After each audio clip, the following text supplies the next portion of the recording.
My name is Whitney Marsh. I'm 32 years old, a regional director at a mid-sized tech company. The type of job people assume comes with corner offices and business class flights, but really just means long hours crisis management and being the person everyone blames when corporate makes a bad decision. Still, I built my career myself, piece by piece. No shortcuts, no safety nets. Stability has always been something I earned, not something someone gave me. Maybe that's why what happened cut so deeply. I believed the man I was going to marry respected me. My fiancé was Aaron Mitchell, 29. We'd been together for a little over 2 years, engaged for 6 months, wedding date already chosen, deposits already paid. We weren't perfect, but I thought we were steady, safe, growing in the right direction.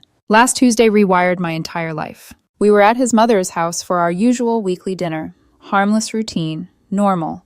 The kind of tradition couples settle into without noticing. I'd been helping slice bread in the kitchen when I remembered I'd left my spare charger in the car. My phone was still plugged in inside, so I slipped out quietly. The side door to his mother's house never closed properly unless you slammed it, so when I came back in, it didn't creak or warn them I was near. I stepped into the tiny mudroom and froze. I heard voices. His mother sounded worried. "Are you sure about this marriage is a big commitment? And you've seemed distant." Something in her tone made my stomach tighten. Aaron chuckled too casually. "Mom, it's fine. Whitney's stable. She's got the job, the benefits, the savings. We'll be comfortable." Stable, comfortable, as if I were insulation, not a partner. His mother pressed again. "But do you love her?" Silence. My hand tightened around the charger. My heartbeat slowed so much it felt like the world held its breath with me. Finally, he said, "I care about her." A shrug in his voice. Then, with infuriating ease, "But look, if it doesn't work out, my ex is still waiting." My lungs forgot how to function. He kept going. "She texts me every few weeks, says she'd take me back anytime, so I'm covered either way." Covered, either way. He was talking about building a life with me, like comparing insurance policies. His mother actually laughed. "Smart boy. Always keep your options open." It felt like a blade sliding between my ribs. A slow, precise cut. I stood there, inches from the kitchen doorway, invisible to both of them, listening to the two people who should have cared about us the most treat our engagement like a financial decision, and his ex-girlfriend like an emergency exit. My thoughts scrambled. Lena Shaw. Her name hit me like a slap. I had only heard him mention her twice, always lightly, always dismissively. The 3-year relationship he supposedly outgrew. The clean break. The ended chapter. Except it wasn't ended. He had been texting her. She had been texting him. And Aaron had been keeping her warm, ready, available. And Lena wasn't some stranger. She worked at my company. Not directly under me, but still inside my division. Close enough that I approved her team's budgets and had signed her last performance review summary. Close enough that I had congratulated her 2 months ago on her analytics project without realizing she was planning her career around a man already engaged to someone else. My throat tightened so hard I had to press a hand against the wall just to stay steady. Aaron went on chatting with his mother like nothing meant anything. Like he hadn't just revealed that he saw our future as some kind of risk management plan. I backed away one step at a time, careful not to make noise. Then I walked out into the yard, not feeling the cold, not feeling anything except a violent numbness crawling up my spine. When I reached my car, I sat in the driver's seat and stared at the steering wheel. Minutes passed without shape. Time dissolved. I don't remember breathing. I remember trying. The truth had landed with brutal clarity. He didn't choose me. He calculated me. And I had been building a life with a man who saw love as a stability metric. I stayed there in that parked car, heart pounding painfully, a single thought forming in the quiet, sharp, and steady as a blade. Something had to change, and it wasn't going to be me. By the time I got home that night, the numbness had settled into something colder, something sharper. I didn't cry. I didn't yell. I didn't confront him when he kissed my cheek and said he had a headache from his mom's cooking. I just watched him walk into the bathroom, humming, completely unaware that the ground beneath him was already cracking. I slept maybe 2 hours. My mind kept circling the same thought. He saw me as stability, as comfort, as a plan. With a ready-made plan. And then there was Lena, his sweet, soft-spoken ex-girlfriend who had looked at me during the last company event with polite friendliness, not knowing she had a secret role in the life I was planning. By morning, the emotional shock had burned off, leaving only clarity. I showered, dressed, grabbed my coffee, and left before Aaron even woke up. I didn't want to look at him. I didn't trust what I might say. I needed distance. I needed the sterile reliability of my office, the harsh overhead lights, the familiar hum of my computer. I needed to think. When I walked into the office at 7:12 a.m., the building felt like a sanctuary. Empty hallways, quiet elevators, my domain, decision-making territory. Somewhere where I held the pen, not him.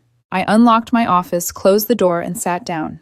The first thing I opened was our internal portal, specifically the relocation and international transfer listings. 3 positions were still unfilled, all part of our global expansion initiative. Berlin, Singapore, Australia. Highly competitive roles. Career-changing. Life-changing. And one of them was perfect for someone with Lena's level of analytics experience. I clicked the Berlin listing. Senior Data Analyst. 25% salary increase. 3-year contract minimum. Full relocation package, housing allowance, visa sponsorship. A legitimate opportunity. A powerful one. The kind of job people wait years for. I stared at the screen. Aaron had kept her as a backup. I didn't have to confront him to take that away. I only had to offer her something better. My finger hovered over the phone icon just for a second. Then I clicked. Hi, could you ask Lena Shaw to come to my office for a moment? Tell her it's regarding expansion reviews. 10 minutes later, she walked in. Calm, professional, not knowing anything. Her hair was pulled back neatly. She sat down with the polite caution people always use when speaking to upper management. Good morning, she said. I smiled gently. Relax. You're not in trouble. Her shoulders softened. I explained the company's international needs, the Berlin opportunity, her strong performance reviews. Everything strictly business, strictly professional. Everything she deserved to know. Her eyes widened halfway through. Berlin. As in Germany. Yes, that's... Wow. She blinked quickly, overwhelmed. I don't even know what to say. It's a big opportunity, I said, folding my hands. You don't have to answer now. Think about it. But I'll need your decision by Friday so HR can begin the paperwork. She nodded, stunned, grateful, excited. The exact response anyone would have to an unexpected promotion that could alter the course of their life. She left my office beaming, and I sat back, a quiet, controlled exhale slipping through my lips. That was the moment the emotional wound inside me shifted. Not healed, but transformed. He had made me plan B. I wasn't going to be anyone's anything. Not anyone's stable safety net, not anyone's comfortable option, not anyone's fallback. I wasn't destroying him. I was removing the cushion he assumed would always be waiting. That afternoon, I received Lena's email. I'm accepting the Berlin offer. Just like that, signed, final. HR started the visa process immediately. When I drove home that evening, the sky was turning orange, and the warmth of it contrasted the cold, precise clarity inside me. Aaron had texted earlier asking about dinner. I told him I'd pick something up. We didn't talk much while eating, but he didn't notice the distance. He rarely noticed anything unless it directly affected him. But I noticed everything. The way he didn't reach for my hand, the way he kept glancing at his phone, the way his face lit up once too quickly before he hit it. Probably a message from her. He still thought she was an option. That was almost funny. I waited until after the plates were cleared, until he was relaxed, until the room felt deceptively calm. We need to talk, I said. His fork clattered against his plate. That look crossed his face, half annoyance, half anxiety. He hated emotional conversations, hated being uncomfortable. What now, he said with a sigh. I'm calling off the wedding. He froze. What? Where the hell is that coming from? I leaned back steady. Last Tuesday. At your mom's house. I heard everything. The blood drained from his face. No, Whitney, wait. You said I was stable, comfortable. You said you cared about me. Not loved, cared. My voice didn't shake. It was terrifyingly calm. And you said your ex would take you back in a heartbeat. That if it didn't work out with me, you were covered. I didn't mean it like that. How did you mean it? I asked softly. He opened and closed his mouth like he was drowning for words. So I delivered the final blow. And by the way, your ex Lena, she won't be waiting anymore. Confusion flickered. I continued. She accepted a 3-year contract in Berlin. She leaves in 6 weeks. He looked like I had slapped him. You did something. You manipulated something. This is... Whitney, what the hell did you do? I offered a qualified employee a legitimate promotion, I said. Professionally. Ethically. She accepted. You knew she'd be gone. His voice cracked. You sabotaged my relationship. I stared at him. What relationship? The one you kept as a backup while planning a future with me. He grabbed his hair in both hands, panicking. You can't end this. Not over one conversation. Then what would it take, I asked. How many backup plans do you need before I count as your real choice? He didn't have an answer. The silence between us was the loudest sound I had ever heard. I stood up, grabbed my keys. I'll move my things this weekend. The engagement is over. Outside, under the dim parking lot lights, he chased after me. Begged. Pleaded. Tried logic tears. Guilt, anger. All of it blurred together into meaningless noise. I got in my car, shut the door, and watched him through the window as he pounded once on the hood, desperate. Then I drove away. I didn't look back. The morning after I left him in that parking lot, there was a strange kind of quiet in my apartment. The kind that settles after a storm, but before the destruction is fully measured. I woke up on a friend's couch, my neck aching, my mind pounding, but clarity still sharp enough to slice through the leftover fog of everything that had happened. Aaron had texted 12 times. Called 4. I didn't open a single one. When I pulled into my apartment's parking garage, my stomach tightened. I wasn't sure if he'd be waiting there, hoping, demanding, negotiating. Instead, the space was empty. Maybe he finally understood that this wasn't a conversation. It was the end. I walked upstairs with the efficiency of someone who had made up her mind long before her heart caught up. I changed the locks within an hour. It wasn't pettiness. It was practicality. He hadn't paid a cent of rent in 18 months. He wasn't on the lease. And the idea of him walking in while I was gone made my skin crawl. I drafted a notice to vacate for him anyway. A courtesy, my lawyer friend said. I didn't owe him that, but I wanted everything by the book. I wasn't going to give him ammunition. Or excuses. By noon, the text changed tone. First, we need to talk, please. Then you blindsided me. I deserve an explanation. Then, you're overreacting. Couples fight. This is normal. Then the guilt tripping, you're ruining our lives over something small. Then the venom, you're insane. You need help. I blocked him. 2 hours later, a new number called. His mother. I didn't answer. She left a voicemail dripping with indignation. Whitney, you are destroying my son's life because you misunderstood something. You need to call me back immediately. You owe us that. I didn't owe them anything. The escalation began that afternoon. My building's front desk called to tell me Aaron's mother had shown up, demanding to be let upstairs. When they refused, she stood in the lobby for 10 minutes, ranting about immature modern women with too much career and not enough heart. Security eventually escorted her out. She left a handwritten letter folded at the desk. You need to find maturity and compassion. A relationship is not a business transaction. My son made a mistake. You're throwing away a marriage. Fix this before it's too late. The irony nearly made me laugh. A relationship wasn't a business transaction, yet Aaron had treated it like one. That night, I received a text from one of Aaron's bridesmaids, someone I had always liked. Hey, I heard what happened. I'm really sorry. But Aaron says you've been trying to isolate him for months, that you were jealous of his friendship with Lena and made him cut people off. I stared at the message.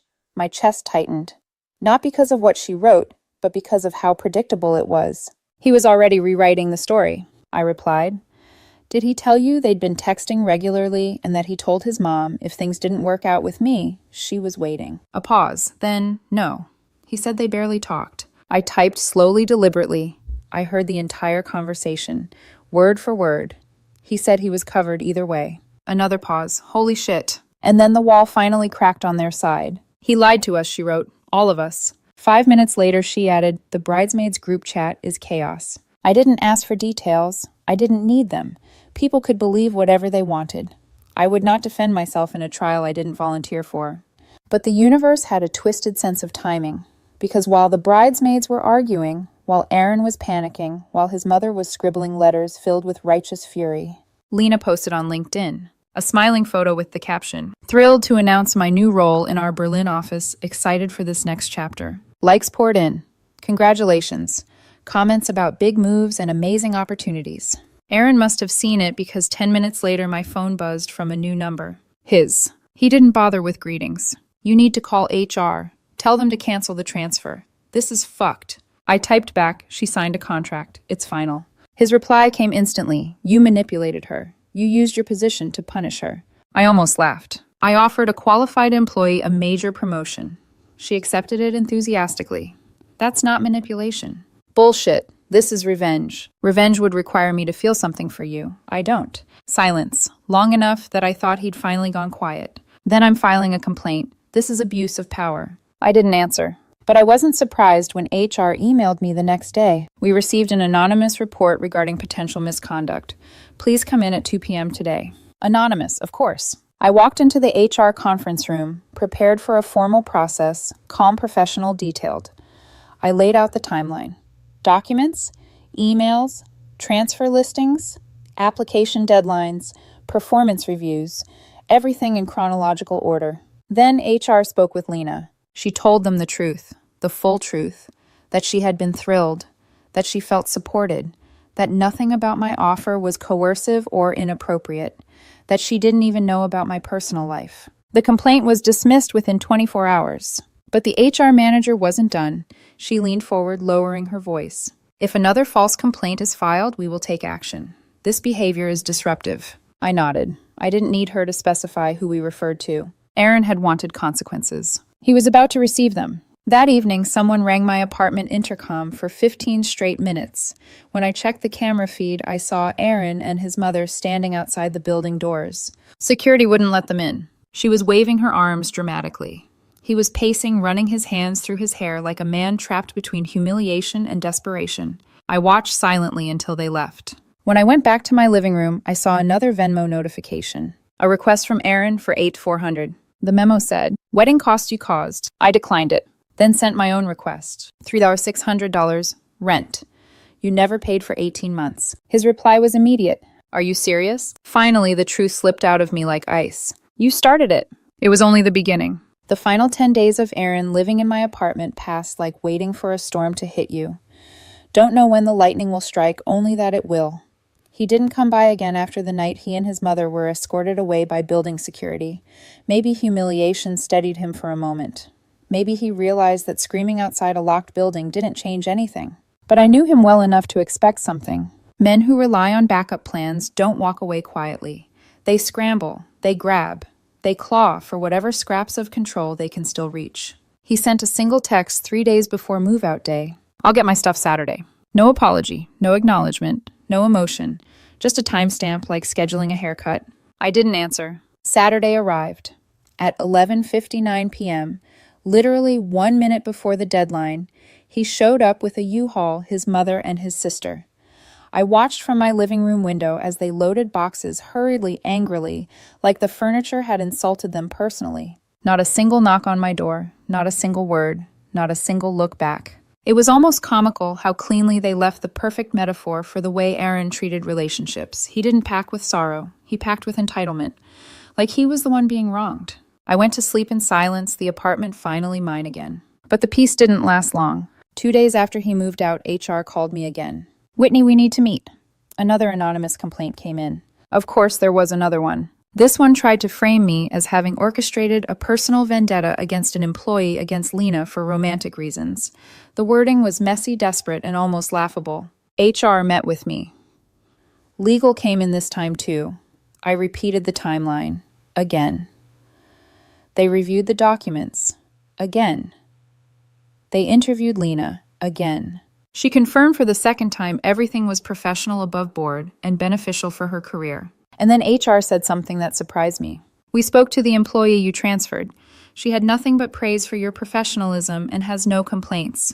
She also mentioned she was unaware of any personal connection to you. Then the HR director leaned forward, her tone firmer than last time. We will document this as harassment if further complaints continue. Harassment, a warning, and they weren't giving it to me. They were sending it straight to Aaron through the silence. I didn't hear from him that day, but he managed to find another angle by nightfall. He started calling my actual friends, the ones he had met at birthdays, dinners, game nights, the people who knew me long before he did. My phone buzzed nonstop with messages. Why is Aaron calling me?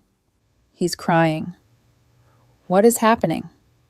He said you ruined his career. He said you sabotaged him. He wants us to talk to you. I told them the short version. That I'd overheard him treating me like an insurance policy. That he'd been texting his ex. That he'd admitted she was his fallback. That I ended the engagement.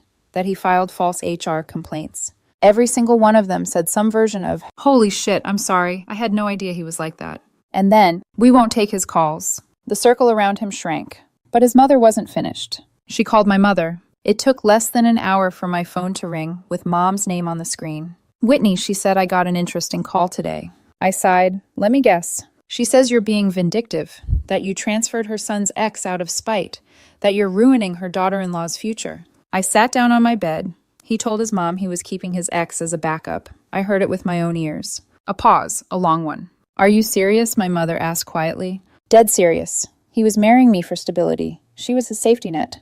My mother didn't gasp, didn't scold, didn't soften anything. She just exhaled slowly. "So what did you do?" "I offered the ex a promotion in Germany. She took it. Then I ended the engagement." There was silence, then a tone so solid and proud it nearly broke me. "Good," she said. "Good," she repeated. "I raised you to choose yourself, not someone who treats you like a retirement plan." "Do you want me to call his mother back?" I asked. "No," she said. "She'll figure it out. People like her always do." My mother has never been dramatic, but she has always been a force. That call grounded me. That call told me I hadn't lost my mind, I had regained it. Meanwhile, Lena had already moved to Berlin. Her social media was filled with photos, her new apartment, her office, the river, the team she'd be leading. She looked genuinely happy, free, excited, unburdened.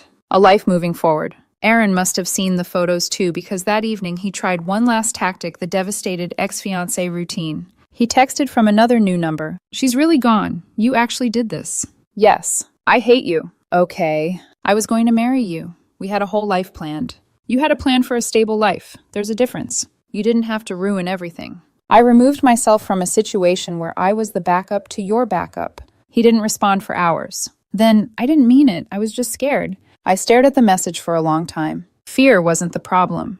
Cowardice was. I blocked that number too. The drama should have ended there. But the universe wasn't done showing me who he really was. 3 days later, I received a message from someone unexpected, his cousin, one of the few relatives of his I genuinely liked. "I think you should see this," she wrote. Attached was a screenshot from a group chat. Aaron's name at the top of a message. "She's so stupid. I almost had her locked down. The ex thing was just insurance. I wasn't actually going to leave. Now I'm stuck starting over at 29. This is bullshit." The cousin added, "He's not the person you thought he was. I'm sorry." I didn't cry. I didn't shake. I didn't feel heartbreak. I felt confirmation. He had never loved me. He loved the stability I represented, the ready-made future, the benefits package, the comfort, the easy life. I closed my phone softly and placed it face down on the table. For the first time since everything happened, I breathed without a single weight pressing down on my ribs. The truth wasn't painful anymore. It was liberating. The 2 months after everything blew up felt strangely quiet, like the world had hit a reset button without telling me. No more late-night arguments. No more tightness in my chest when Aaron's name popped up on my phone. No more pretending everything was fine when I already felt the ground slipping beneath us. The silence was the first real peace I'd had in a long time. The apartment looked different now. I'd started redecorating almost obsessively, not out of spite, but because reclaiming the space felt like reclaiming parts of myself I'd put on pause for him. I bought a new couch, softer and wider than the one we'd shared. I changed the art on the walls. I rearranged the living room so the memories had nowhere to sit comfortably anymore. It wasn't a breakup purge. It was a reset, a rebuilding. One evening, while I was putting together a new bookshelf, my phone buzzed with a familiar, uneasy vibration. A name pinged my screen, unknown number, but unmistakably him. "I know you're home. We need to talk." I stared at the text for a long moment, then checked the Ring camera feed. And there he was standing outside my apartment door at 10 p.m., his hands shoved into his jacket pockets, shoulders hunched, like he expected sympathy to spill out through the peephole. I didn't answer the door. I didn't respond to the text. I watched him knock a few times, then lean his head back as if trying to summon tears. When that didn't work, he paced. When pacing didn't work, he stood motionless. After 20 minutes, he finally left. The next morning, I woke up to another text. "You're really going to throw away 2 years over something I said to my mom?" My fingers moved without hesitation. "I'm throwing away 2 years because you were settling for me while keeping your ex warm as a backup. That's not a relationship, that's a business arrangement." He didn't answer, not right away. Then a final message. "I did love you." I typed back. "You love the stability. There's a difference." Then I blocked the number. And that was the last time I heard from him. Aaron's ex, former fallback, was thriving in Berlin. Every now and then, I'd see her updates online by accident. Bright photos, team outings, a new apartment, her life expanding. I didn't resent her. I didn't blame her. In a strange way, I was genuinely glad she got something she deserved, a life built for her, not as someone's second option. Meanwhile, according to whispers through people who couldn't resist gossip, Aaron had moved back in with his mother. His dating life floundered. He complained on apps that women weren't serious enough, that no one wanted commitment. The irony was so sharp it almost tasted like metal. He had wanted stability. He wanted comfort. He wanted safety nets. But those things don't come with entitlement. They come with choosing someone fully. And he had never chosen me, or anyone, just convenience. With the money I would have spent on the wedding, the catering deposit alone was enough to make me wince. I bought myself something I'd always wanted, but always postponed. A new car. Nothing extravagant. Not the flashy kind that screams midlife crisis, but a sleek, quiet, reliable car with seats that hugged you when you sat down, and a sound system that made every drive feel like a moment. It felt like a small rebellion, a kind of joy that didn't depend on anyone's approval. Every time I slid behind the wheel, I felt something release, something uncoil, like I'd shifted gears in more ways than one. I started going out more. Not dates, I wasn't ready for that, but simple things. Trivia nights at a bar downtown. Coffee runs where I didn't rush. Walks after work when the sunset softened the city. I let myself breathe again in ways I hadn't realized I'd stopped doing. At trivia, I started meeting people. Regulars, groups who recognized me after a few weeks. One night a guy introduced himself Mark, and we ended up on the same team after his friends bailed last minute. He was easy to talk to, warm in the way Aaron never managed. No pressure, no flirting, just conversation that felt good, simple, human. We talked about books, movies, careers, mistakes. He didn't glance at his phone once. He didn't talk about exes. He wasn't measuring me. He was just there, present, answering trivia questions about obscure 90s bands with too much confidence. When he walked me to my car afterward, he didn't ask for my number. He didn't hint at anything. He just smiled and said, "Hope I see you next week." And I found myself hoping he would too. Not because I needed someone, but because it felt good to want something without fear attached to it. Life at work settled. The Berlin transfer became one of the success stories in our internal quarterly review. My boss praised the quick turnaround. There was talk of a promotion for me next quarter. A bigger team, more influence, more room to build something meaningful. Everything that Aaron's mother once accused me of being too career-focused, lacking heart, needing compassion, had never been flaws. They were strengths. Things that carried me through the collapse and back into a life I actually recognized. One afternoon, while I sat in a cafe reading emails, a tap on my shoulder startled me. I turned around to see one of Aaron's former friends, someone I'd always found kind and level-headed. "Hey," she said softly, "I just wanted to say, we all know the truth now, about everything. I'm sorry we didn't see it sooner." I smiled gently, not bitterly. "It's okay. It wasn't your job to see it." She nodded. "For what it's worth, he's been telling people you were the love of his life, and he messed it up." "He didn't mess up love," I said, stirring my coffee. "He messed up a good situation." Her eyebrows rose. "That's a very accurate way to put it." We talked for a few minutes. When she left, I felt no sting, no ache, just a calm understanding of everything that had unfolded. I almost married a man who didn't love me, not really. He loved the easy life that came with me. He loved the idea of stability, not the work of partnership. He kept one foot out the door. He called his ex his insurance. And he told his mother he was covered either way. Covered either way. I believed him. Not in the lies he told me. In the truth he revealed when he thought I wasn't listening. And I made my choices accordingly. Some people said what I did was cold. Others said it was brilliant. A few called it cruel. I don't care about any of that now. It wasn't cold, it was clear. It wasn't cruel, it was necessary. I didn't ruin his life. I removed myself from a situation where I was being used. I didn't send his ex to Germany to punish him. I offered her an opportunity she earned. What he lost wasn't a fiancé, it was a shortcut. What I gained wasn't revenge, it was freedom. A clean slate, a quieter heart, a life with space for something real. I sleep well now, better than well. And for the first time in a long